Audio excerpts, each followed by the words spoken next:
खरं तर मी आज काल दिवसभर मी मुंबईमध्ये होतो. पण सोशल मीडियावरून मला बातमी कळाली. बिरुदेव ढाणे नावाचा एक मुलगा, मेंढपाळाचा मुलगा, ची म्हणजे स्पर्धा परीक्षा आणि यूपीएससी म्हणजे देशभरातली सर्वात अवघड अशी परीक्षा, ज्यामधून प्रशासकीय अधिकारी निवडले जातात. त्या यादीमध्ये तो आय-पी-एस रँकला तो निवडला गेला. खरं तर हा त्याचा प्रवास हा प्रेरणादायी होता, संघर्षमय होता.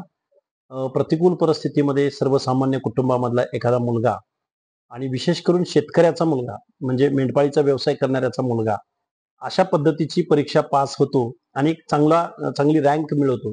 हा खरं तर कौतुकाचा विषय आहे आणि त्याचा सत्कार करावा म्हणून मी आज बेळगाव जिल्ह्यामध्ये आलेलो आहे आणि आज त्याचा सत्कार होतोय. खरं तर प्रतिकूल परिस्थितीमधून संघर्ष करणाऱ्या या मुलांना मुंबईला ज्या पद्धतीने एस-आय-ए-सी हे जे काही शासन संचलित एक स्पर्धा परीक्षा सेंटर आहे, तसं स्पर्धा परीक्षा सेंटर दिल्लीसारख्या ठिकाणी असेल किंवा महाराष्ट्रामध्ये 2-3 ठिकाणी विभागवार जर महाराष्ट्र शासनानं उभं केलं आणि अशा प्रतिकूल परिस्थितीमधून अभ्यास करणाऱ्या मुलांना जर तशा संधी उपलब्ध करून दिल्या, तर मला वाटतंय महाराष्ट्रातील मुलांची संख्या यूपीएससीमध्ये खूप मोठ्या प्रमाणात पुढच्या कालावधीमध्ये आपल्याला बघायला मिळू शकतं. आज पुण्यामध्ये नवी पेठ परिसरामध्ये स्पर्धा परीक्षेचं हब झालेलं आहे.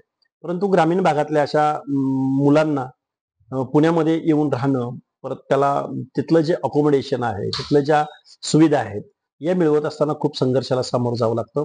शासनानं थोडंसं यामध्ये लक्ष घालावं आणि अशा मुलांच्या गुणाला वाव द्यावा, या भावनेनं मी त्याचा सत्कार करण्यासाठी आज इथं बेळगाव जिल्ह्यामध्ये आलेलो आहे.